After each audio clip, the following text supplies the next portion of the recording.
Halo, assalamualaikum warahmatullahi wabarakatuh. Kembali lagi di channel kesayangan kita, Goalkeeper The Last Man Standing. Channel yang membahas tentang sepak bola, khususnya tentang penjaga gawang.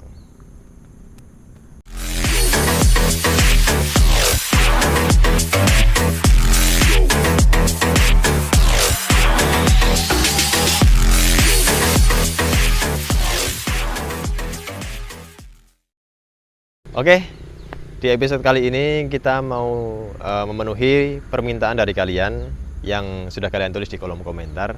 Di episode kali ini kita mau memenuhi salah satu komen dari teman kita, yaitu cara bagaimana mengantisipasi bola crossing. Nah, di episode kali ini juga kita akan breakdown semuanya, dari mulai bentuk, kemudian bagaimana body shape, kemudian bagaimana antisipasi, kemudian menghadapi situasi-situasinya. Oke, simak terus video ini sampai habis dan jangan sampai di skip ya. Oke, sebelum kita masuk lebih jauh ke bagaimana caranya mengantisipasi bola crossing, kita perlu tahu dulu bentuk tangkapannya. Nah, bentuk tangkapannya adalah seperti ini.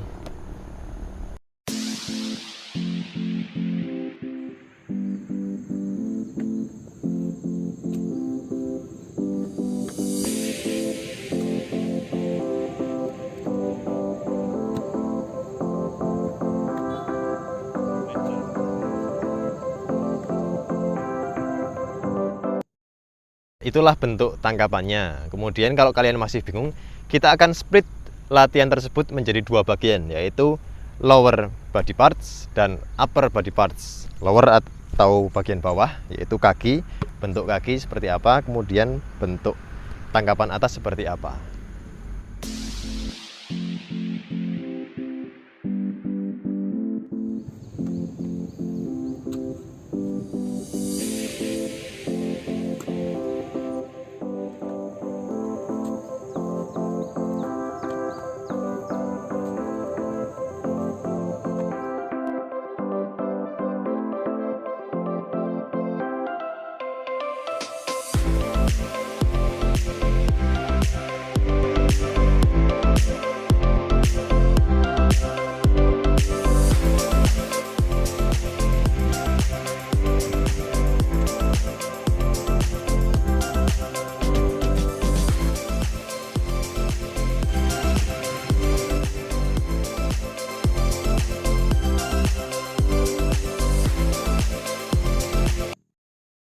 Itulah tadi bentuk langkah atau bentuk tangkapan dari tangkapan bola atas. Kalian sudah paham?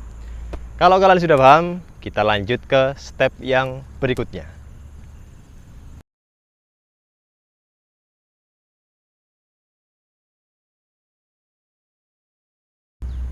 Oke, sekarang kita masuk ke step berikutnya, yaitu body shape. Body shape atau bentuk badan ketika kita mengantisipasi bola crossing, yaitu kita sedikit serong, jangan terlalu menghadap ke arah crossing, atau jangan terlalu sejajar dengan gawang. Kita serong agar nantinya seumpama ada bola yang melengkung keluar, kita bisa lari keluar dengan mudah tanpa mengubah body shape kita. Jadi body shape perlu diperhatikan dalam hal ini. Seperti kita jelaskan tadi, body shape harus sedikit menyerong.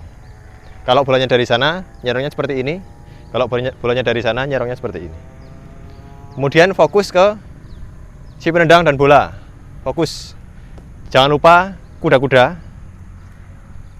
siap,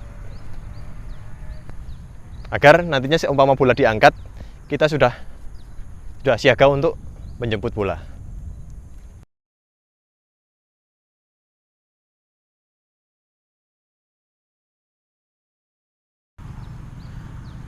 Oke, step berikutnya yaitu penempatan posisi. Penempatan posisi ini tergantung pada si penendang crossing. Kita bisa melihat si penendang crossing kalau posisinya seperti itu. Tolong diperlihatkan kamera, diperlihatkan. Ya, kalau posisinya penendang seperti itu, bolanya biasanya in swing atau bola cenderung melengkung ke arah gawang. Jika bolanya in swing, kita jangan terlalu jauh dari mulut gawang. Maksimal 1-2 langkah. Karena takutnya bolanya melengkung ke gawang, kita terlalu jauh dari gawang, bolanya kita bisa kena bola lob ke atas.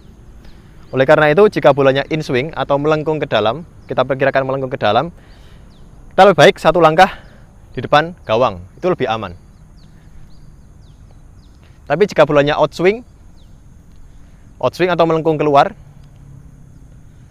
kita bisa 2 atau 3 langkah di depan gawang, karena untuk menjemput bola yang melengkung keluar itu diperlukan langkah yang lebih banyak. Oleh karena itu perlu penempatan yang bagus.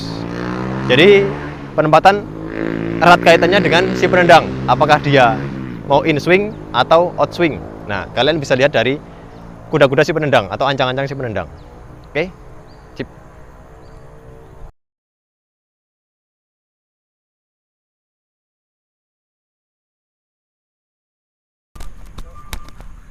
Kiper. Ya, komunikasi kepada pemain belakang dengan teriakan kiper itu menandakan bahwa kita memberikan kode ke pemain belakang bahwa bola yang datang itu kita klaim. Dengan demikian kita akan pertama meminimalisir terjadinya miskomunikasi antara kita dengan pemain belakang. Kemudian yang kedua adalah dengan kode kiper, si pemain belakang akan memposisikan sesuai dengan posisinya masing-masing. Mereka akan cuma cover tanpa mengambil bola. Karena dengan kode kiper berarti pemain belakang sudah paham bahwa kitalah kiper yang mengambil bola. Itu penting. Jadi jangan sampai kita miskomunikasi dengan pemain belakang.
Kiper.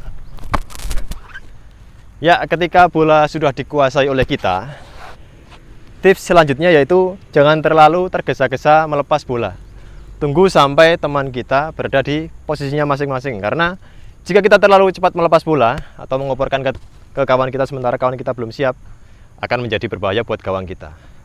Nanti musuh akan dengan mudah menyerobot karena teman kita belum siap, dan otomatis gol akan dengan mudah terjadi.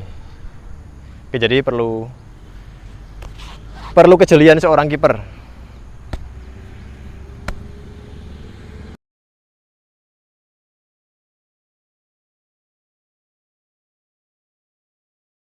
Oke, di situasi bola crossing seperti tadi, sebenarnya tercatat ada 3 situasi berbeda yang ketiga-tiganya itu memerlukan keputusan yang tepat oleh seorang kiper. Nah, di sini perlunya kematangan, perlunya pengalaman, dan perlunya komunikasi buat seorang kiper dalam mengkomando area kotak penaltinya. Situasi pertama yaitu situasi kotak penalti lengang.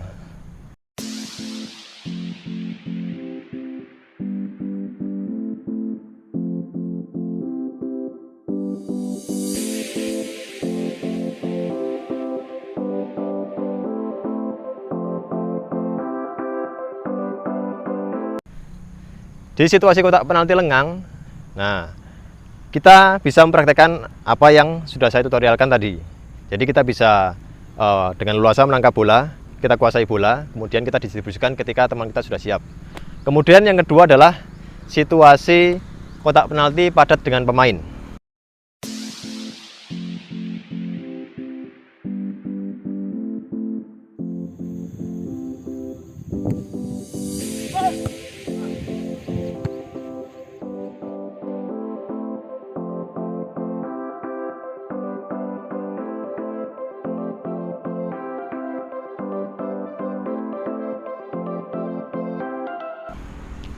Jika situasi kotak penalti padat dengan pemain, amat sangat beresiko tinggi ketika kita mencoba untuk menangkap bola. Salah-salah, jika kita menangkap bola, nanti terjadi senggolan sedikit dengan pemain kita atau pemain lawan, itu akan membuat bola lepas. Dan jika tidak beruntung, wasit tidak akan melihat itu sebagai pelanggaran, berbahaya juga buat gawang kita.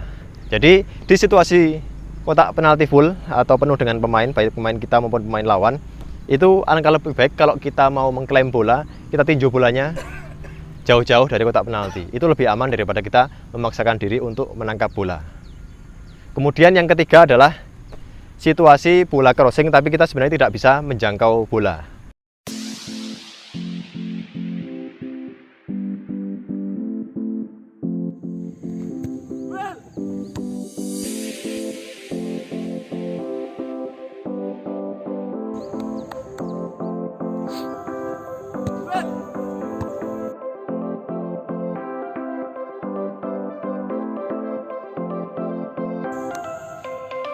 Nah, di situasi itu perlunya komunikasi dengan mengatakan duel.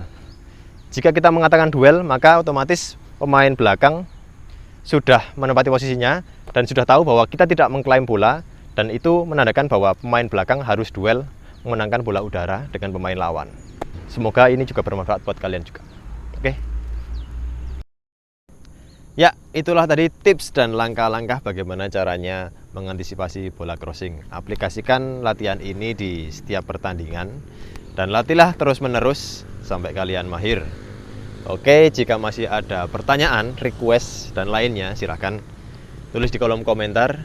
Jika dirasa video ini bermanfaat, silahkan share ke teman kalian. Dan jangan lupa subscribe, jangan lupa like. Salam goalkeeper, the last man standing.